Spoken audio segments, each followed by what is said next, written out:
Shalom, puji Tuhan. Saya rasakan hadirat Allah begitu kuat. Benar-benar mengurapi setiap kita. Di dalam hadiratnya, di dalam satu pengurapannya ada kasih yang sedang dicurahkan di tengah-tengah kita. Kalau dia mengasihi, kasih selalu ada pemberian, saudaraku. Nah, hari ini saya ingin beri judul khotbah saya, yaitu adalah mengenal hati Tuhan. Kita sebagai orang percaya, kita perlu mengenal daripada hati Tuhan. Di dalam Yeremia 31, saudaraku, ayat yang ketiga dan keempat. Tuhan taruh lagi saudara ayat ini ke hati saya, untuk saya bagikan kepada setiap kita. Mari kita akan baca sama-sama saudara. 1, 2, 3. Dari jauh Tuhan menampakkan diri kepadanya. Aku mengasihi engkau dengan kasih yang apa? Yang kekal. Sebab itu aku melanjutkan kasih setiaku kepadamu. Aku akan membangun kau kembali. Ada janji pemulihan, janji kesembuhan. Yang percaya katakan amin. Tuhan katakan, aku akan membangun kau kembali. Kenapa? Karena dia mengasihi kita. Sehingga engkau dibangun, hai anak darah Israel. Engkau akan menghiasi dirimu kembali dengan rebana dan akan tampil dalam tari-tarian orang yang bersukaria. Saudara yang kasih dalam Kristus, sebagai orang percaya, saya mau ulang lagi, kita perlu kenal hati Tuhan. Perlu kenal hati Tuhan. Bahwa Tuhan itu mengasihi kita, itu dengan kasih yang apa? Yang kekal. Tuhan punya janji pemulihan buat setiap kita. Dia mau membangun kita. Dia mau memulihkan kita. Hari ini ada tiga prinsip kehidupan Kristen, saudaraku, yang kita bisa jalani untuk kita bisa kenal daripada hati Tuhan. Berdasarkan daripada kisah seorang yang bernama Simon Petrus. Saudara, kita sudah tahu Simon Petrus adalah salah seorang murid yang sangat dekat dengan Tuhan. Kemanapun, ke tempat manapun, yang dimana murid yang lain tidak diajak, Simon Petrus itu diajak. Bahkan Simon Petrus, saudara, adalah salah satu murid, satu-satunya murid yang diberikan janji oleh Tuhan Yesus. Kepadamu aku akan berikan kunci kerajaan sorga. Apa yang kamu ikat, maka akan terikat. Apa yang kamu lepaskan, akan terlepas. Simon Petrus yang janji sama Tuhan, ya, bahwa dia akan setia. Dia rela mati untuk Tuhan. Tetapi saudaraku, pada waktu Simon Petrus berjanji untuk setia, untuk mengasihi Tuhan, tiba-tiba, saudaraku, Tuhan berkata, saudaraku, Simon, Simon, aku melihat iblis sedang menampi kamu seperti gandum. Tapi jangan takut, aku berdoa untuk engkau supaya imanmu tidak gugur. Kalau kamu sudah kembali, kalau kamu sudah pulih, kamu harus menguatkan saudara yang lain. Saudara tahu, saudaraku, pada pasal yang sama, Simon Petrus menyangkal Tuhan 3 kali. Saudaraku, itu adalah masa kejatuhan yang paling dalam. Saudaraku, inilah Simon Petrus. Sampai kepada hari kematian Tuhan.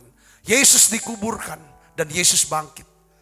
Petrus masih punya rasa galau. Rasa kalut. Rasa bersalah, saudaraku. Rasa malu. Saudaraku, banyak suara mungkin yang ada dalam pikiran dia. Seperti dia melihat diri dia.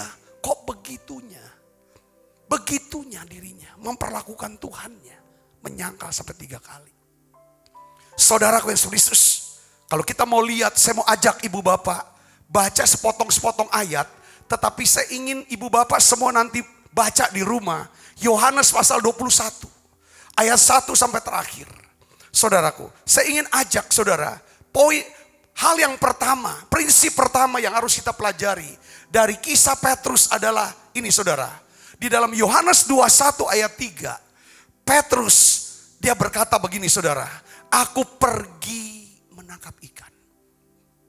Aku pergi menangkap ikan. Kata mereka kepadanya, kami pergi juga dengan engkau. Mereka berangkat lalu naik ke perahu. Tetapi malam itu mereka tidak menangkap apa-apa. Kita lihat di sini saudaraku.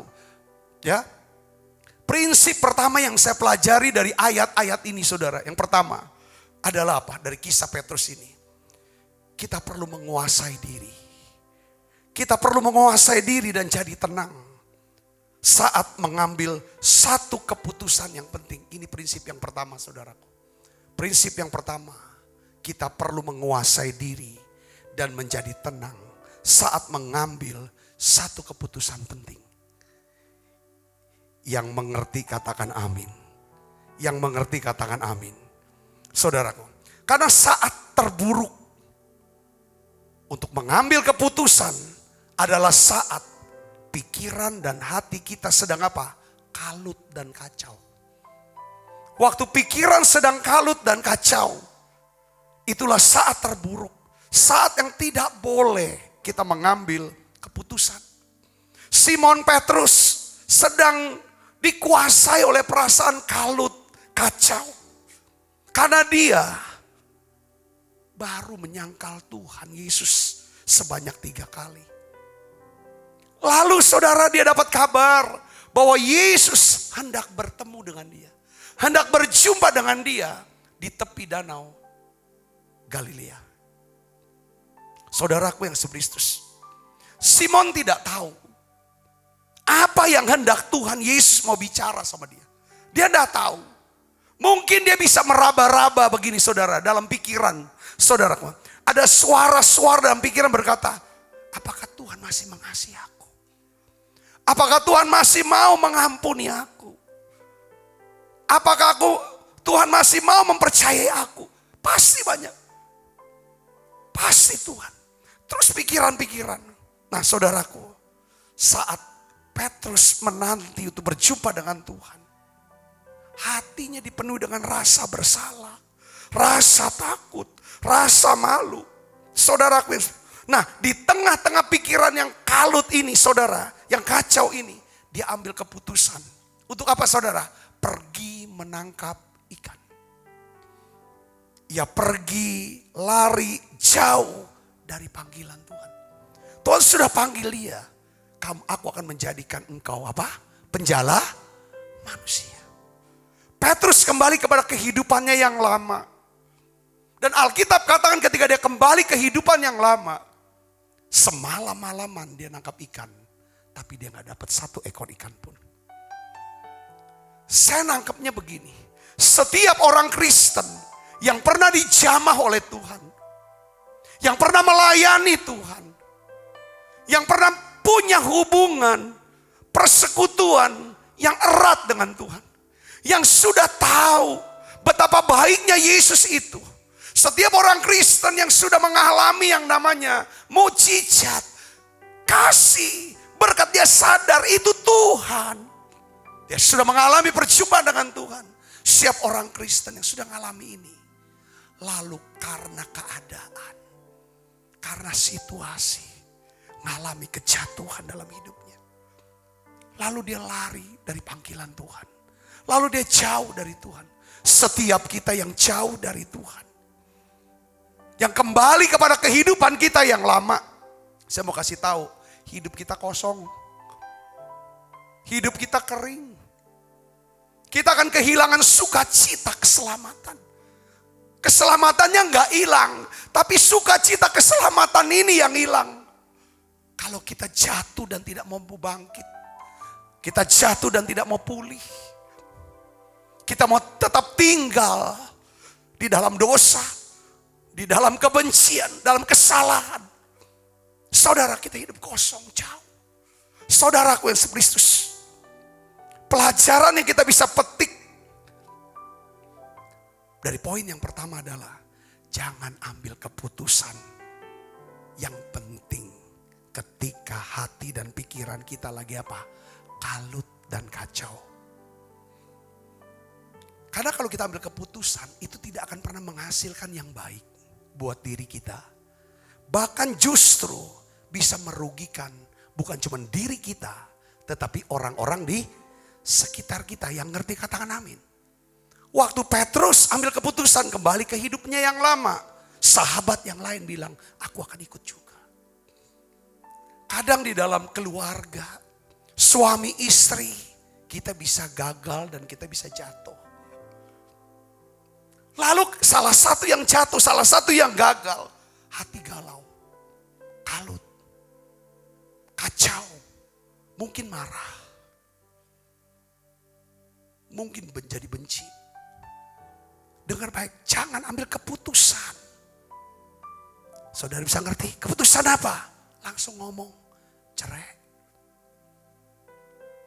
Mungkin saudara sedang kalut, kacau dalam pekerjaan. Jangan cepat ambil keputusan ngomong. Sudah, aku mau berhenti saja. Jangan. Dalam pelayanan, aku keluar saja dari pelayanan. Saudaraku, dalam keadaan yang kacau ini, keputusan banyak mengalami rugi buat kita. Dalam kacau nih hati. Saya nangkep gini, Kenapa saudaraku? Rasul Paulus memberikan nasihat di saat pikiran kita lagi kalut, kacau, musuh bisa mengambil kesempatan. Musuh bisa mengambil keuntungan atas hidup kita. Saya mau beritahu pada saudara, kapan saudara memberi kesempatan buat iblis? Kapan? Kapan saudara tahu? Efesus 4 ayat 26-27 katakan apa? Saat kita menyimpan kemarahan, kita sedang memberi kesempatan buat iblis. Yang kedua, kapan kita memberikan keuntungan buat iblis? Tawarik 2 ayat 10-11. Ketika kita menyimpan dosa orang lain, kesalahan orang lain. Kita menaruh dendam, kita tidak mau mengampuni. Pada saat itulah kita memberikan keuntungan buat iblis. Yang ngerti katakan amin. Saya ingin beritahu pola serangan iblis. Dia bikin hati kita tuh galau, kalut, kacau, pikiran kacau. Saudara, dengan emosi yang negatif, pikiran yang negatif. Pola serangan iblis, saudara taruh perhatian. Dalam minggu ini, dari Selasa, Rabu, Kamis, Jumat, saya banyak bicara tentang apa? Peperangan rohani. Saudara tahu, iblis berusaha, pola serangannya adalah apa? Dia berusaha keras untuk memisahkan kita dari kasih Tuhan.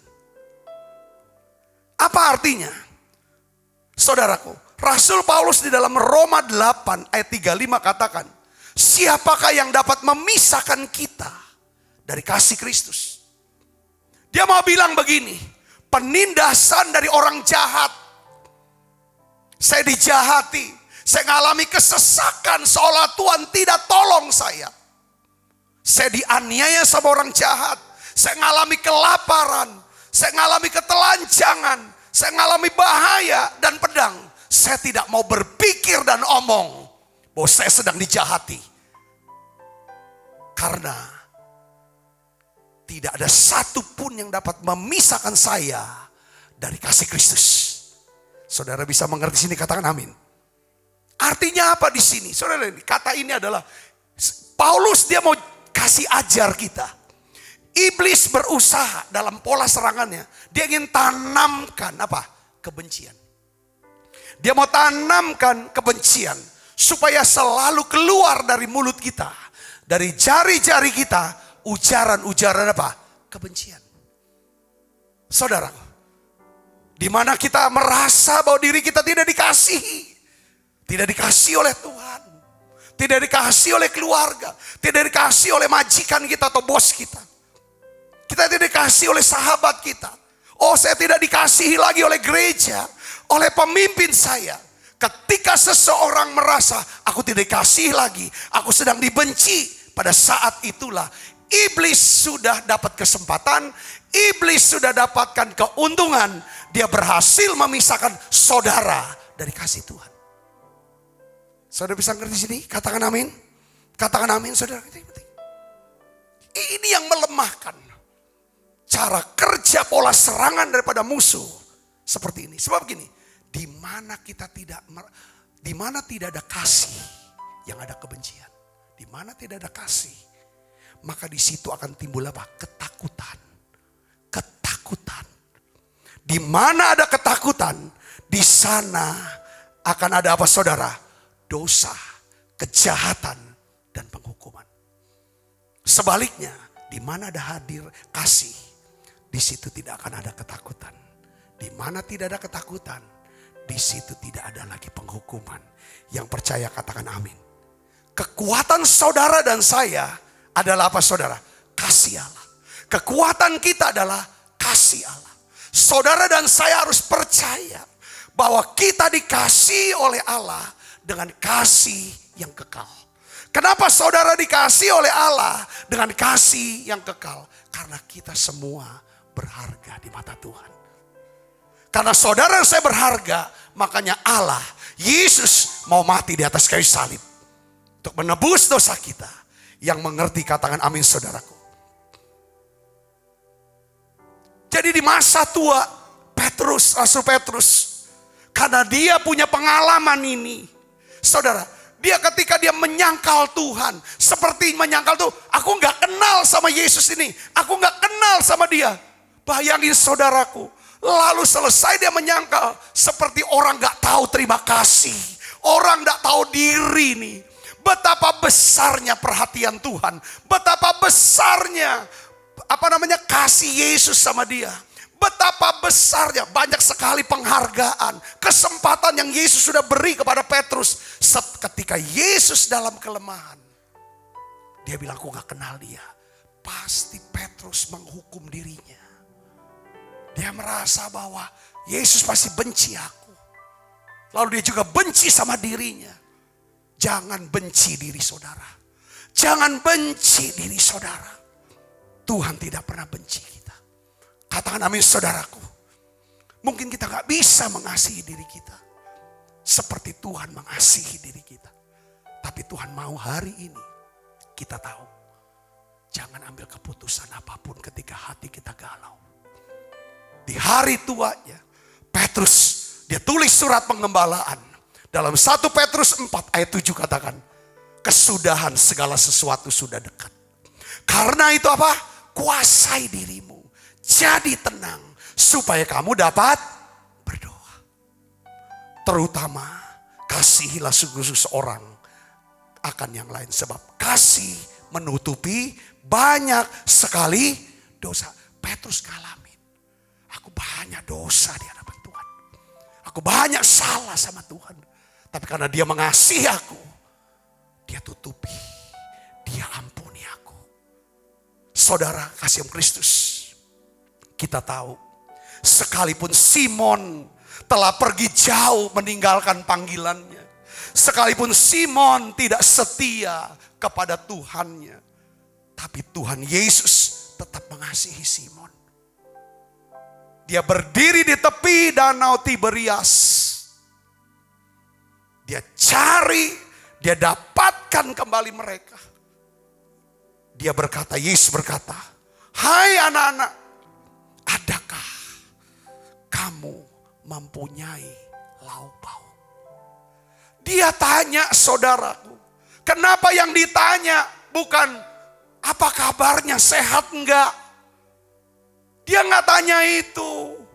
Dia tanya ada lauk pauk enggak? Karena Tuhan tahu mereka tinggalkan Tuhan untuk cari duit. Untuk cari makan. Pada waktu mereka tinggalkan Tuhan untuk cari duit, untuk cari makan. Semalam-malaman dia kerja untuk cari makan. Tapi gak dapat makanan. Di pagi sudah siang saudara. Dia berkata, hai anak-anak, adakah kamu punya makanan? Mereka jawab apa? Tidak ada. Tidak ada. Waktu saya baca ini jujur. Saya tersentuh hati saya. Tuhan tuh baik sekali.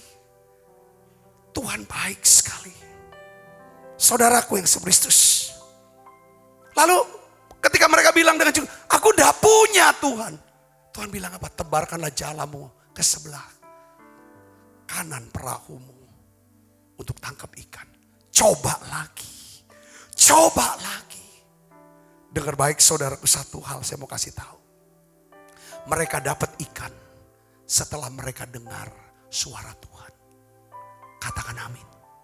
Mereka dapat ikan karena mereka lakukan perintah Tuhan. Mereka bisa dengar perintah Tuhan karena mereka dengar suara Tuhan. Mereka dengar suara Tuhan setelah mereka apa? Tenang. Saudaraku, hari ini pelajaran pertama yang penting. Untuk kita bisa kenal hati Tuhan. Bisa kenal hati Tuhan. Dia mengasihi saudara. Dia mengasihi saya. Dengan kasih yang kekal. Tuhan mau siap kita. Kuasai diri. Jadi tenang. Supaya kamu bisa berdoa. Tuhan mau saudara bisa berdoa. Tuhan mau saya bisa berdoa. Apakah saudara masih berdoa? Kalau saudara berdoa, saya berdoa, maka kita tidak akan pernah bisa, tidak akan mau memberi kesempatan buat iblis. Kita tidak akan memberikan keuntungan buat iblis. Kalau kita bisa berdoa, kita bisa tahu, kita bisa rasakan akan kasih Tuhan. Urapan kasih itu akan memenuhi kehidupan kita. Katakan amin saudaraku. Sehingga kita bisa berkata, apapun yang terjadi di dalam hidupku, selalu ku berkata, Tuhan Yesus baik. Dalam segala hal yang terjadi, tetap ku berkata, Tuhan Yesus baik. Katakan, ku sembah kau, ku sembah kau, ku sembah kau. Tak dapat ku membalas kasih-Mu. Ku sembah kau, ku sembah kau.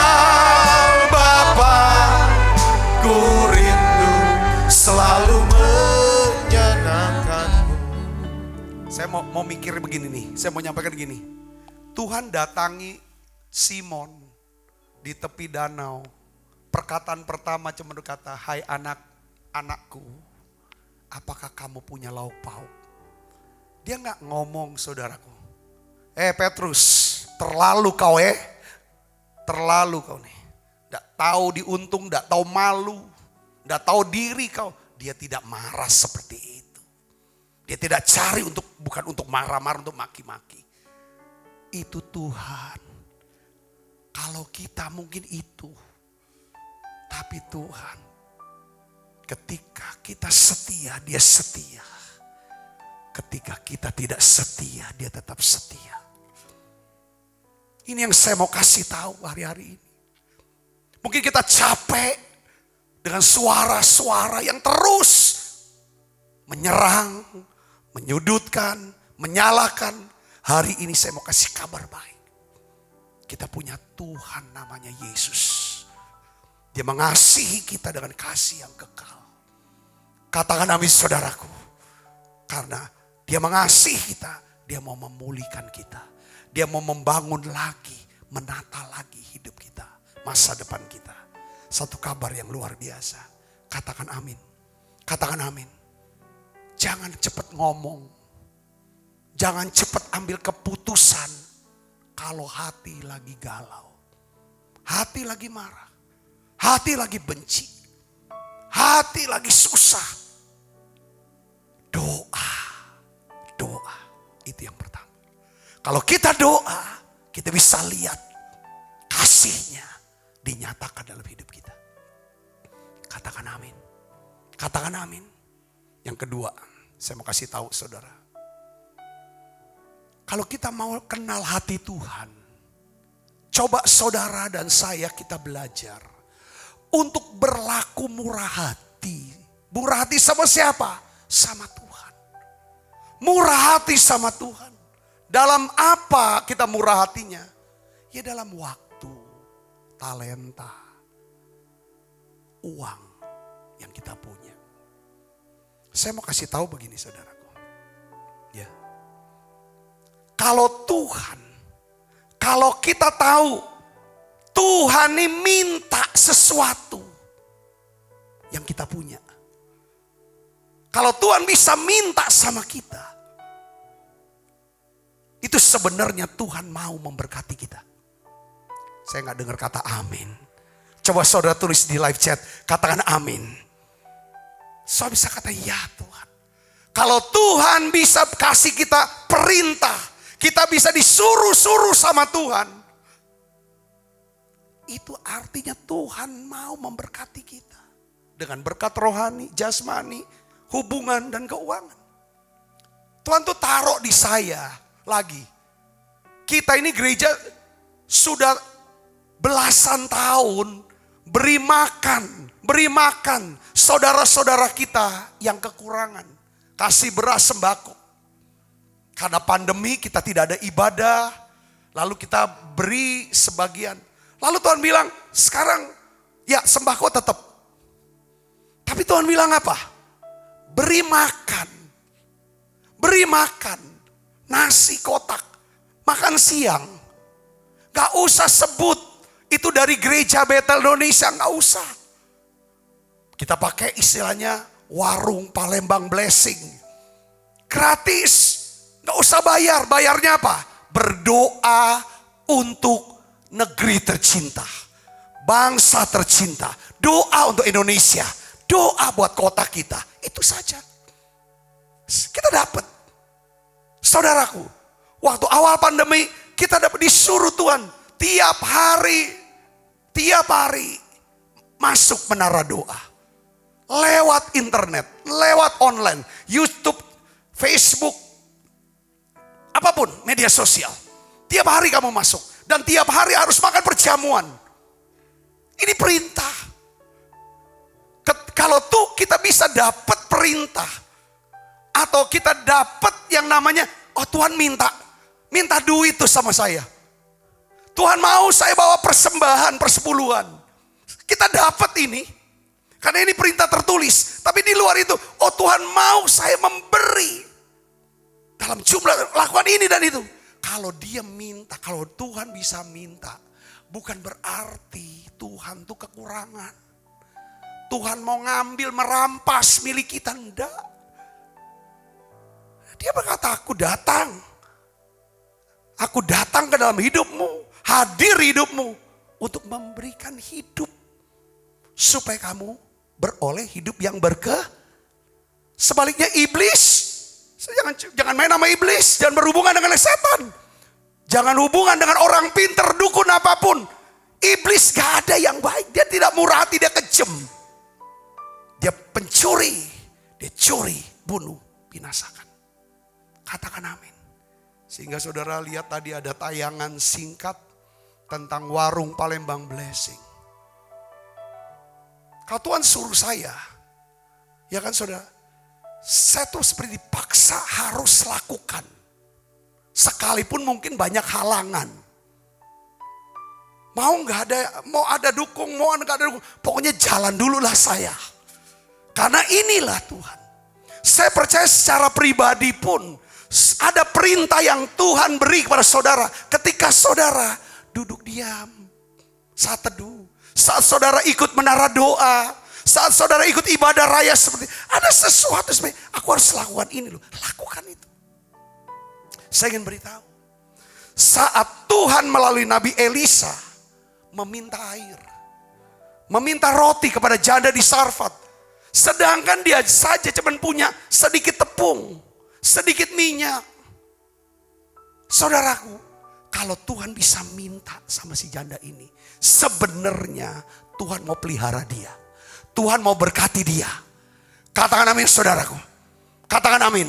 Tetangganya yang, dan terbukti betul. Ketika dia berlaku murah hati sama Tuhan. Apa yang bilang? Tepung tidak habis. Minyak tidak habis. Sampai hujan turun. Yang ngerti katakan amin. Saat anak kecil itu menyerahkan makan siangnya saudaraku. Berupa 5 ketur roti, 2 ekor ikan. Sebenarnya Tuhan tuh ingin memakai anak kecil ini terlibat dalam mujizat pelipat gandaan dan ingin memberkati dia. Dengan apa? 12 bakul roti. Amin saudaraku. Amin. Jadi kalau Tuhan minta sesuatu sama kita, dia tidak akan pernah minta. Maka dia bilang, ya kan Tuhan berkata kepada Simon, mari bawalah beberapa ikan yang kamu tangkap itu, mari bawa. Sepertinya Tuhan minta ikan buat mereka. Saudara tahu gak kenyataannya? Ini poin yang ketiga. Kalau Tuhan minta sama kita, sebenarnya Tuhan tuh ingin membangun satu hubungan kasih. Persekutuan yang erat dengan kita. Katakan amin saudara. Dari kitanya harus ada kerinduan. Yang ketiga, kita harus memiliki kerinduan. Untuk memiliki hubungan kasih dan persekutuan yang erat dengan Tuhan. Katakan amin. Yohanes 21 ayat 9 kita baca saudaraku di sini. Kita baca yuk 1, 2, 3. Ketika mereka tiba di darat, mereka melihat api, arang dan di atasnya ikan dan roti. Tuhan sudah siapin loh. Tetapi saudara, ini yang anehnya ayat 10. Coba perhatikan, baca sama-sama. 1, 2, 3. Kata Yesus kepada mereka, bawalah beberapa ikan yang kamu baru tangkap itu. Tuhan udah siapin ikan dan roti sama panggangan. Kenapa masih mau minta? Ini mau dijadiin satu. Miliknya murid-murid. Ikannya murid-murid, ikannya Tuhan. Jadiin satu. Untuk apa? Makan bareng. Keren. Keren banget. Apabila Tuhan meminta sesuatu atau memberi perintah sama kita. Saya ulangi. Sebenarnya Tuhan ingin memiliki apa? Hubungan kasih. Persekutuan yang erat dengan kita. Katakan amin. Katakan amin saudara. Tuhan bilang apa? Mari bawa hasil tangkapan kamu. Tuhan bilang, dia sudah tawarkan apa? Fellowship. Persahabatan. Ini satu kehormatan yang Tuhan berikan. Ibu bapak saudaraku. Saat saudara bawa persembahan. Saat saudara datang beribadah kepada Tuhan. Entah di menara doa. Entah di ibadah raya. Saat saudara datang. Lalu saudara datang tidak dengan tangan kosong. Saudara bawa persembahan. Dengar baik saudara. Sebenarnya saudara sedang berkata. Tuhan, ini hasil tangkapanku. Tuhan akan bilang. Saudaraku, memang kita bisa datang ke Tuhan dengan membawa korban persembahan yang terbaik. Hanya apabila kita memiliki apa? Hubungan. Hubungan yang baik sama Tuhan. Kalau hubungan kita baik sama Tuhan, kita bisa memberi untuk Tuhan, untuk pekerjaan Tuhan. Untuk banyak orang bisa diselamatkan. Kita bisa memberi untuk pelayanan di gereja. Supaya gereja ini ya kan bisa terus beroperasi. Bisa terus melayani dan jadi berkat. Yang ngerti katakan amin saudara. Kalau kita sudah tidak lagi punya hubungan yang baik. Sudah jauh dari Tuhan. Berat buat kita bawa persembahan. Saudara akan senang memberi pemberian yang baik kepada seseorang yang punya hubungan baik dengan saudara. Setuju gak? Katakan amin. Saudara berat kalau saudara sudah tidak lagi bisa memberi yang terbaik kepada seseorang atau kepada Tuhan. Itu artinya mungkin hubungan kita. Bukan soal kita sedang kekurangan. Saudaraku Yesus Kristus, saya ingin beritahu kepada saudaraku. Ya, kalau kita punya hubungan kasih, persekutuan yang erat dengan Tuhan, Alkitab katakan kita akan duduk, makan, sehidangan dengan Tuhan. Raja Daud menjelaskan apa yang terjadi apabila kita duduk sehidangan dengan Tuhan. Ini ya saudara, kita buka ayatnya. Mazmur 23 ayat 5 sampai 6. Kita baca sama-sama. 1, 2, 3. Engkau menyediakan hidangan bagiku di hadapan lawanku. Engkau mengurapi kepalaku dengan minyak. Pialaku penuh melimpah. Kebajikan dan kemurahan belaka akan mengikuti aku seumur hidupku. Dan aku akan diam dalam rumah Tuhan sepanjang masa. Doa saya adalah saudara dan saya, kita semua punya hubungan kasih dengan Tuhan. Kita punya persekutuan yang erat dengan Tuhan. Supaya kita bisa duduk makan sehidangan dengan Tuhan. Saudaraku, paling tidak ada 4 hal yang saya catat. 4 berkat kalau kita bisa duduk sehidangan dengan Tuhan. Untuk bisa duduk dan kadang kita datang sama Tuhan dengan apa? Tidak dengan tangan kosong. Untuk bisa punya hubungan itu harus ada kasih yang dibagikan. Makanya saudaraku yang ada berapa? Saya tuh sudah lama tuh gak masuk hadirat. Jauh, mungkin hati kita udah jauh dari Tuhan. Semakin saudara punya pelihara hati yang melekat, saudara tuh berani untuk korban. Time, talent, treasure. Katakan amin saudaraku. 3T ini saudara bawa, taruh. Inilah ikan kita. Ini juga yang Tuhan beri buat setiap kita. Inilah pemberian Tuhan, setuju gak? Waktu itu pemberian Tuhan. Ketika kita bisa kembalikan, dia akan bisa lipat gandakan waktu kita. Katakan amin.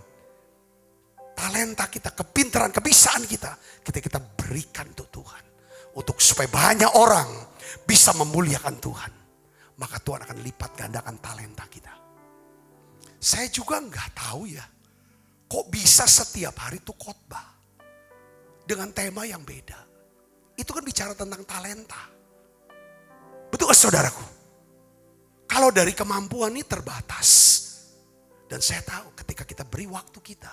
Kok kita kan jadi banyak waktu ya. Ketika kita berikan talenta kita. Kok kita kan jadi seperti kayak tambah berhikmat, tambah bijak. Katakan saudara. Ketika saudara bisa berikan uang saudara.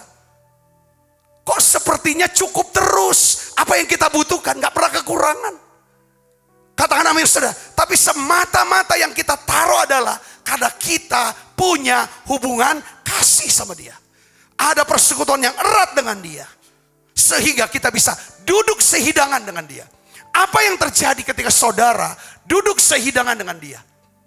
Daud bilang, saudara, pertama, lawan kita akan menjadi lawannya Tuhan. Dan Tuhan akan turut menyelesaikannya. Apa yang menjadi musuh saudara? Penyakitkah? Di dalam pekerjaankah?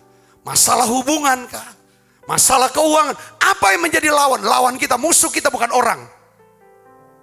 Musuh kita adalah masalah yang belum kita bisa selesaikan.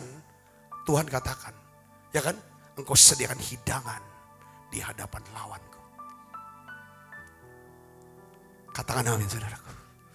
Ini satu keyakinan. Kenapa? Karena dia mengasihi kita dan kasih yang kekal. Dia mau pasang badan untuk saudara dan saya. Yang kedua, Alkitab katakan, dia akan mengurapi kepala kita dengan minyak. Bicara tentang apa saudara? Pengurapan bicara apa? Saudara hidup dengan kuasa. Kuasa untuk melakukan mujizat. Kuasa, saudaraku yang Yesus. Untuk apa? Memiliki karakter. Integritas. Kuasa untuk diluputkan, dibentengi. Dipelihara. Katakan bisa, ini pengurapan. Saudaraku. Dan kita bisa hidup dalam kemenangan. Katakan namanya saudaraku. Ini. Kalau kita duduk sehidangan dengan dia. Kita akan lihat kebaikan dan kemurahan belaka. Akan mengikuti kita. Mengikuti saudara. Mengikuti keluarga saudara. Orang-orang yang bersama dengan saudara. Ada kebaikan dan kemurahan akan mengikuti saudara. Ketika jantung ini berhenti berdetak. Kita tutup mata kita. Kita buka mata. Kita akan tinggal dalam rumah Tuhan. Di sorga. Ini saudara kasih yang kekal. Ini hati Tuhan. Kalau setiap kita bisa gagal dan jatuh. Seperti Simon Petrus. Tapi Tuhan berkata, aku berdoa supaya imanmu tidak gugur. Ayo sekarang bangkit. Setiap kita bisa gagal dan salah. bangkit dan pulih. Yang kedua, kalau dia perintah kita untuk bertobat, dia perintah kita untuk tinggalkan pergaulan yang buruk, yang merusak, yang terus membuat hati jadi kacau, pikiran kacau. Itu artinya dia mau memberkati saudara. Katakan amin saudara. Kalau dia ingin minta waktu, time, talent, treasure kita, itu tanda dia mau libatkan saudara untuk satu pekerjaan Tuhan yang besar. Dan dia ingin memberkati saudara. Dengan berkat apa? Berkat sampai ke anak cucu keturunan. Katakan amin saudaraku. Kalau dia bisa beri perintah dan meminta pada saudara.